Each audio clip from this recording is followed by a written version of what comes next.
널 기다렸어. They're coming back a little bit. The Vikings, like, how does the interaction work? Like, how many Vikings do you need? Like, can you deal with the Tempest?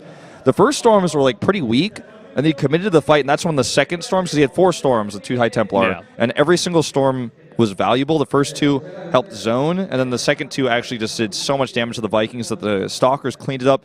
The Colossi and Tempest, like, just eventually lived through that and like kind of kited back against the Marauders. Then he had so much money he could make 10 Templar, 5 Archons, and like making Tempest back at home. You know, he just had a really nice follow up, and he was always ahead of Cure in terms of that economy. So he did a very nice job there.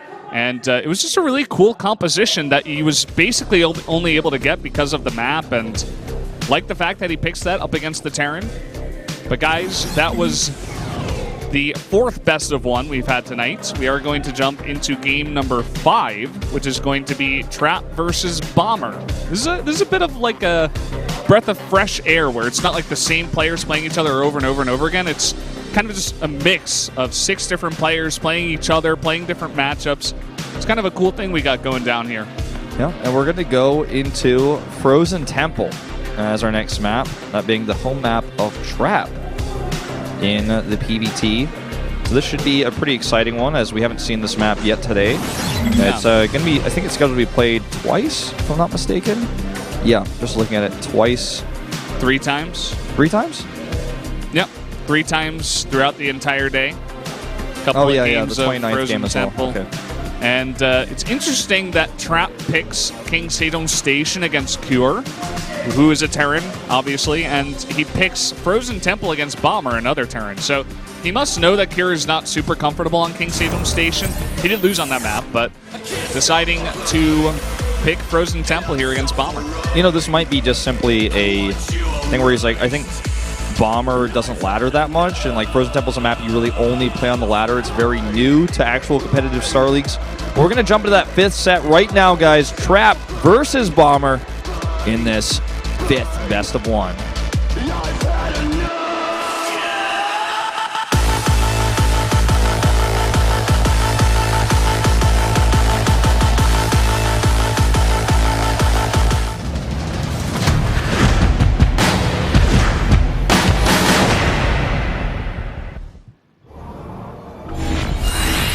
We are here on Frozen Temple for game number 5. Down here in the bottom right in the red, the Protoss player from the Jin Air Green Wings. It is Trap.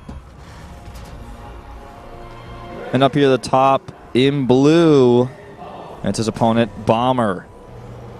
Even the Korean commentators called him Bomber, which is pretty rare. Interesting. Look at that SCV coming out. Wait a minute, is this another away cheese? Is it? I don't know. I think he's probably just scouting. But to be totally honest, I got a little bit excited. But to be totally honest with you guys, I do not know these maps that well, because I don't ladder and I only study competitive play. And there's been very few games played competitively on these new maps in Korea. That's an eBay block here. That's not really an away cheese. It's a very mild cheese, you know. It's not really a cheese, but a cool little thing that he's throwing in here. It's kind of like I just want this away cheese so badly, man. I want us to call it. It's a mild cheddar. It's okay. Yeah, it's very, very, Sharp cheddar is my style, though. If we're going away cheeses, for sure. And he gets it very, very almost finished here. 753 of 850 is what it was at. And that's going to be annoying. It's going to force Trap to actually pull 4 probes to take that out. And that's just a really good read by Bomber, because if you remember, Trap actually did the Gate Nexus core build against Cure twice. Yep. So he's saying, hey, if you're going to do that again, I can just go for this eBay block and really wreck your build here. That's one of the cool things about 2-player maps, where you just, there's no uncertainty about where your opponent's going to spawn, so you can actually do moves like this. There's a cancel. Take, 2/3 of that money back, or 3/4, I should say. But when you have a 2-player map like this and you've studied something your opponent's done, you can like directly go to his base and punish it. Whereas if you tried to do this on a 4-player map, like, you probably just scout him wrong and it wouldn't work. But I love 2-player maps, man. Yeah. More than 4-player. You got to take the RNG out of StarCraft. Leave that to other games such as Card Passion, Cardstone. Yeah. I once had passion for the card stone. I realized my ways were wrong. This Zealot is not going to have a good time if he wants to go and harass that SCV. Oh, he wants it, though. He's going. Oh, no, he's like, no, there's 4 over there now. Even 2 could stop him. If it was Marine King, like a Marine that only had 4 health, could stop him, but alas. Marine King is retired. It's only Bomber. Yeah. Bomber's a great player, though. He's been a bit disappointing, to be honest, in Pro League at times. He had a really good start. I think he went 3-0, right, for this season. Yeah. And we were like, wow, can we actually rely on Bomber? And then I remember I switched my prediction to Bomber, and then he lost like twice in a row. And I'm like, well, I don't know, man. I really just don't know. I think there's like a thing that Bomber fans call the Bomber Law, which is that like he'll just always disappoint no matter what. Like, it's like... Except those, 2 or 3 times where he won championships. Well, after that, I suppose. I think the kind of the way that it goes is that like he always disappoints until suddenly like he gives his fans hope and he like gets to round of 8 and everyone's like, oh, this could be it. Then he just loses and everyone's like, I knew I shouldn't have had faith. Like, yeah.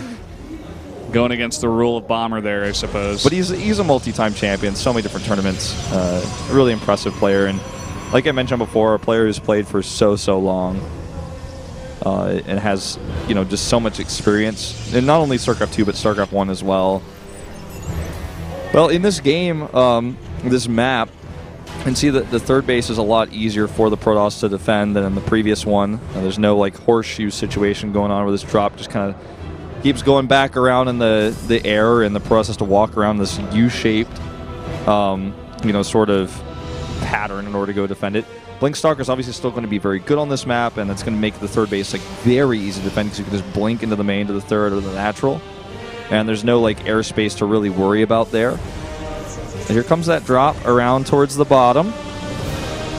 He's already got units in position with an observer, so should very easily shut this down. Even if this gets out, you can easily just focus that down. Not going to do any damage here, and the medevac does get out alive. But or does it? Well, he could actually try to he could commit to overcharges to kill it. He's trying to find it. Yeah. Okay. There we go. Crap, not having any of that. He's like, yeah, just get out, man. It's fine. He was like, really? He's like, are you gonna? Which way are you gonna do it? Trap's like, oh, should I even do this at all?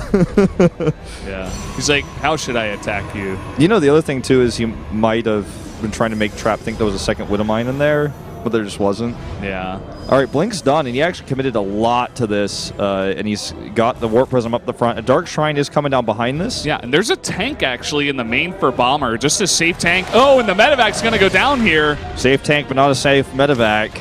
That tank is in really good position here. He's even going to protect it. And it's going to be hard to break the front, I'd say, but when the Dark Shrine comes up, that's when things get real. Yeah, he's just trying to distract him. He's saying, hey, don't make missile turrets. You need bunkers. You need to stop my blink play. You need to stop my aggression. And there is actually an eBay down and 2 turrets, so Bomber is ready for this, even though not sure if he knows 100% about that Dark Shrine. Yeah, I don't think he does, but... oh, this is actually such good baiting we're seeing here by Trap. He's also getting a lot of information about where the turrets would be if they're in there. It's finished now, the Dark Shrine. And let's see how many he commits to. I'd say he's probably going to do 2. One will come into the main, one will walk to the natural. Okay, there is a turret in the main now. Or I guess it was been there for a while now, but like nothing protecting the production facilities, only protecting the right side of the mineral line. Goes for 3 DTs, going really big on this commitment. Forcing units out of the main will actually kill the bunker before the salvage and grabs a medevac. Oh. Yeah, he does. Snipes that out of the air. Off camera there, and here we go. 2 DTs, actually 3 into the main, and he could try to snipe the turret with 3 of those DTs. I think that's exactly what he's going to do. I think you're spot on the money with this Valdez. Here he comes. Actually not going for it, because Koreans never do this. A massive amount of damage on the SCVs first, and then when they go for the repair, he immediately switches onto the turret. Now going to force out a scan here, and dodge. He just picks up. Yep. That is a massive amount of damage. That is such a cool play by Trap. And actually now he can hit this third base if he wants to. There's no turret there either. Remember, DTs will one-shot Marines before combat shields are done, and they're 90% done right now, but they're not quite ready. Stalker's actually can commit to the tank as well. Trap is just outplaying Bomber right now. He's pulling him apart at every angle here. is going to lose 1 Stalker, but this does draw the units out of position. And here we go, DTs into the third base now. Gonna force a stim, it looks like, and a scan. But at the same time, another DT into the main, and there's still another one surviving actually outside of the base. Wow, even kills a Widowmine. And yeah, I mean, he's just really all over the place, like picking Bomber apart, as you said. Back at home, he's getting his upgrades up. He is transitioning. But Bomber hasn't been able to be aggressive at all on this map. He's just always back at home defending. He hasn't even sent 1 drop full of units across, which I feel like many other Terrans would have by now, saying like, all right, well, you're actually having most of your army and most of your harassment force up at the front. 7 Adepts warping, and this is actually not a slight harass. This is not a flimsy harass. This is very much a commitment. And he will actually bring most of his army home. DT's coming over as well, making this a lot harder to defend. But overall, I think somewhat of a wasted investment. Yeah, not really finding the damage. A very fast response there by Bomber, which is really nice to defend there. I think you should make like a supply depot just a spot there in the corner, still having no real vision, but at least he is responding fast. And Trap is going to try to push the front once again. He has added in a couple of Immortals to this composition, as well as some Sentries. Could try to take a favorable fight here. There is a line of sight blocker in the middle of this map. I was joking, this map looks like a half pipe because like you go down the ramp into the middle and then there's a line of sight blocker right in the middle. It's like a half pipe that's got a bunch of grass in the bottom of it or something. But if you actually wait on the other side of that, you can get a favorable fight perhaps. Let's see if Trap tries to set that up and bait it. Look at this. He's like, Bomber, are you going to face check the bush? No, he's actually walking all the way back. Yeah, it's actually smart. It makes it hard to just engage straight on this map, which offers a lot of defensive protection, because as long as you have a concave at the top of your side of the half pipe, you're going to be totally fine. There's no way your opponent can just walk up the ramp and attack into you. There's just no way. He has to go all the way around and possibly attack towards the right side of this third base. It's such a longer rush distance to go around the middle of the map. So like, the more I look at this map, I'm like, oh, this design is pretty interesting. It definitely looks like it'd be the kind of map that would force a lot of base trades on the ladder. But, uh-oh. Going right into that turret. He's going to commit to the drop now. Saves the turret. Or, sorry, saves the prism. And Turret's still alive, too. Okay, I think he can just target that prism down, but he's not. Oh, there he goes. Just barely right there at the end. This will get cleaned up. Just a small bit of harass while he takes his 4th base. My only concern for Trap is actually I'm going to do this, so I don't do this very often, and press the L key and look at the units lost. Okay, it's not like that much more units lost for Trap, but I feel like his army is taking big hits because he's spending a lot of money on this harass, and he's like trading okay with it. But look at Bomber's army. It's 40 army supply up. He's got the better upgrades, and he wants to just smash his Protoss army. I think he will. He needs to get all of his army together. Half of it's on the right side, but if he brings it all together, he smashes his Protoss army. He needs that storm. Could come from 2 sides. Actually, Liberator's going to siege up here outside the natural. He needs that storm to defend this. It's almost ready. 8 seconds to go. Oh my god, but he's already in the natural. And he's just going to pick Trap apart here like he has the larger army. Trap committed so much to harass. He's even going to grab this Forge, which will solidify his upgrade advantage. And there are the storms. It is going to take everything out over here. A bit of damage has gone down, and he also defends at the 4th base very, very easily. So it looked like a great play, and he was doing a lot of damage. But as you were saying, the second that storm came online, Bomber just did not micro out of it and took way too much damage. He committed really hard to get the Forge. And he could have just kind of gathered up his army and attacked one side hard. Instead, he went for both, which was kind of greedy. And now it's Trap that has the massive army advantage and the economy advantage. Look at the money he has for Warpins. Yeah. The only thing he doesn't have are the upgrades, but he's just going to go in and attack right now while he's got that advantage. Widowmine's doing a nice bit of damage, actually, there, but SCV's going to be pulled now, and the Archon's coming in. This is going to be very close. The Archons are going to do a ton of damage to those SCVs. The Immortal's getting targeted down here, and it looks like Bomber will win this fight. And I ain't want to tell you, man, like if you actually just attack with pure gateways with no storm versus heavily upgraded bio, medevacs, and even SCVs to tank, it's not a good situation. And I feel like these two players are kind of like ramming their heads into walls in this game a little bit here. Like one player will get an advantage and toss it away by taking a bad fight. We're seeing this kind of happen. They're kind of trading blows. But with this many medevacs, look at this. How many medevacs do you have? 11. This many medevacs?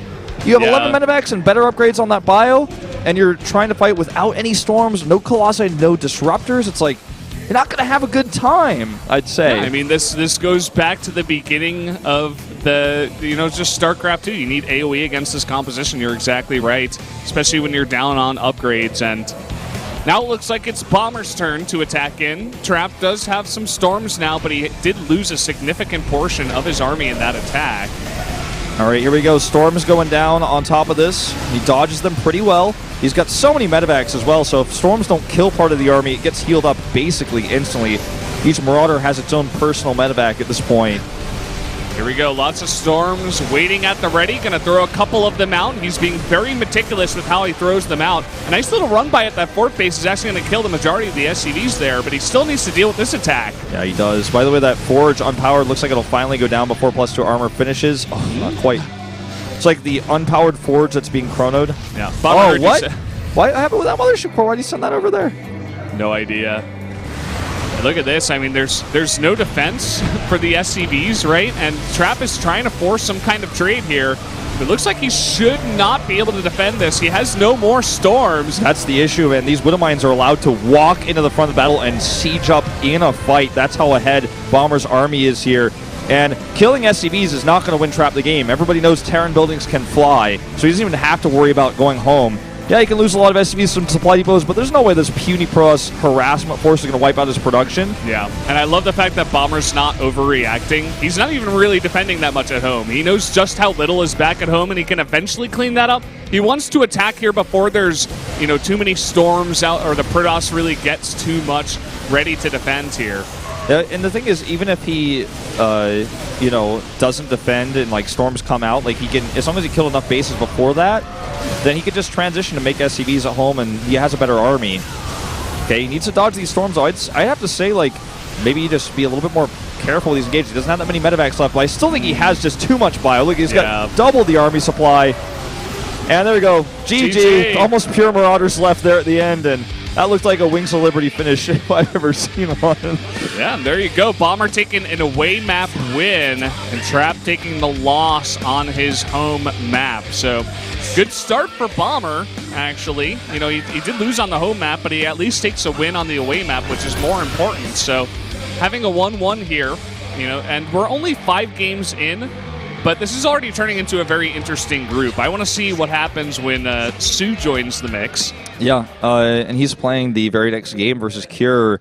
Yeah. Every player is at 1 win right now.